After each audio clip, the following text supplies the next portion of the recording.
I've been doing a lot of thinking lately about Noia, how it's shaping up, where it started, what I've learned, and where it's going.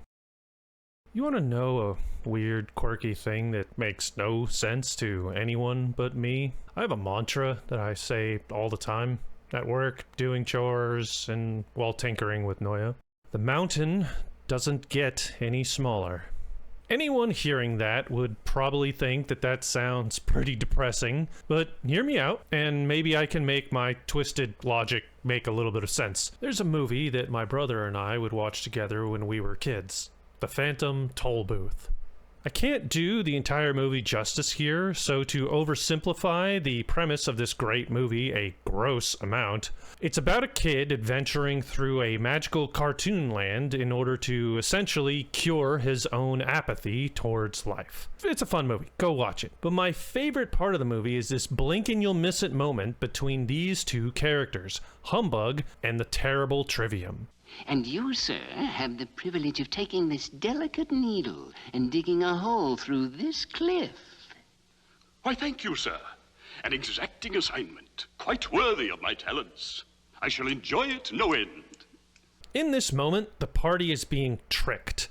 Trivium wants to waste the party's time with useless tasks so they never achieve their goal. And while most of the party sees through this trick, Humbug happily starts picking at the mountainside with his needle. Only that's not what I saw. Look at him. He's smiling, enjoying the moment, in his element, tapping away rhythmically. That is what stood out to me. The mountain will be there tomorrow. You don't have to break yourself over it. With the right mindset, you will outlast the mountain, even if all you have is a needle. So, for the past 3 years, I have been picking at my own mountain, happily keeping a steady pace. And now, there's clearly a metaphorical tunnel in that metaphorical mountainside. It isn't straight by any means. It veers off to one direction sometimes. It dips and rises unpredictably, but there is solid progress. Here's the point that I'm trying to get to.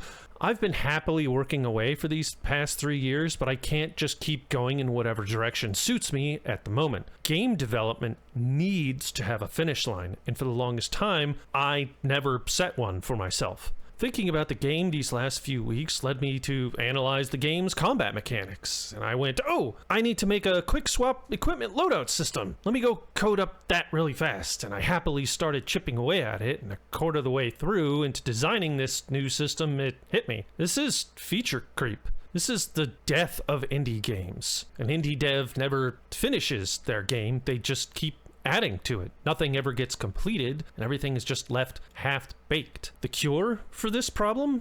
Setting hard boundaries and deadlines. I need a finish line. So, to give me a clear finish line, I'm going to use maps as a metric to determine how far along the path the game is. Maps are essentially encapsulated chunks of content neatly wrapped up in zone boundaries, so they work well for this metric. A map is done when it has been fully built and populated with monsters, NPCs, and quests, including loot and NPC dialogue. Each map or dungeon is 2 to 3 bosses and 10 to 20 minor monsters. Armor and weapons for said monsters to drop, and currently there's 5 sets of armor and 12 weapons total spread across all of the weapon classes, but that number needs to be closer to 80 total weapons and 80 total armor sets. And balancing. Don't forget balancing. Only monsters in 3 of the current maps are actually balanced relative to their level versus player progression. All of this gets us to level 50 content. That is the finish line, and that is a lot of work. This ultimately gets the game into Steam Early Access with all of the content and systems that I just outlined finished and polished. Now, you might be wondering, Dane, the game's already playable on itch.io right now, so why wait to put it on Steam? Well, that's because itch.io tolerates a level of jank that Steam doesn't. It's a haven for indie devs to test and iterate, and while Steam has a much larger player base, and the Steam player base expects a working game. The Steam community will crucify me if the game is not polished and ready. So I'm not putting this on Steam until the level 1 through 50 content is good to go. Once I do get the game into Steam Early Access, I will then have a player base large enough to stress test all of the major systems and make corrections as needed,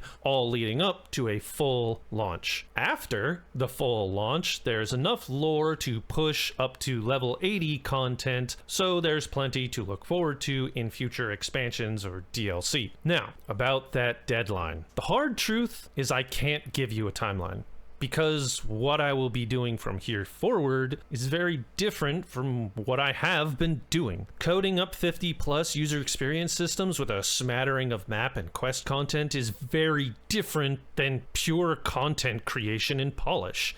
Here's what I can say though.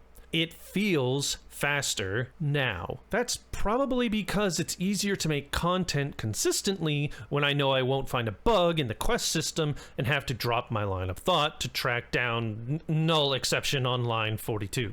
Now, if you want to help speed this up, here's how. This button on Itch.io is an option to essentially donate to the game. The game is free, and it will remain free forever. 10% of all donations go straight to Itch.io for hosting, and the rest goes directly into art commissions. Now, you might ask, why not a Patreon page? Why just this tiny little donate button hidden in an Itch.io page? I don't want to use Patreon because Patreon pages work on subscription tiers and exclusive perks. Yes, you can set up Patreon subscription tiers with 0 perks, but that's not typical. I don't have any secret devlogs or early content builds or anything to allow paying supporters to peek behind the curtain. Everyone gets the same devlogs, the same Discord access, the same game updates, and most importantly, the same gameplay experience whether they donate or not. So yeah, the tiny little Itch.io button is what I'm gonna use. Now, let me be very clear here. This game is getting made. I'm not stopping until it's done. Right now, my salary covers development, and art commissions happen when I can afford them. As of now, I try to budget $300 a month towards Noia's art, but in some months, I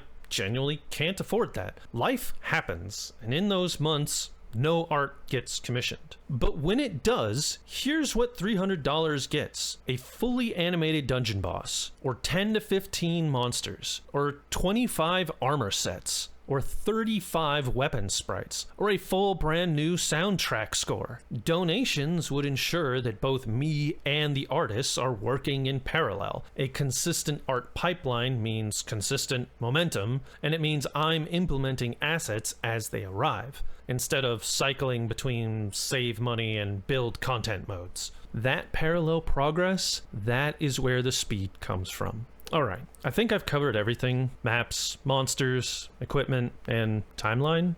3 years ago, I had a needle and no direction, and now I've got a plan and a finish line. And the mountain will still be there tomorrow. And that's it for this week. It's been admittedly a little emotionally draining. It's hard to look at your labor of love with a critical eye and see its flaws, but hey, if you've stuck with me this far, thank you from the bottom of my heart for these last 3 years, or at least for sticking around to the end of this devlog.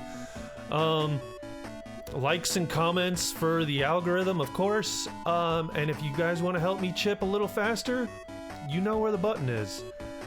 I've got a whole bunch of maps to make, so I'll see you next time. Bye.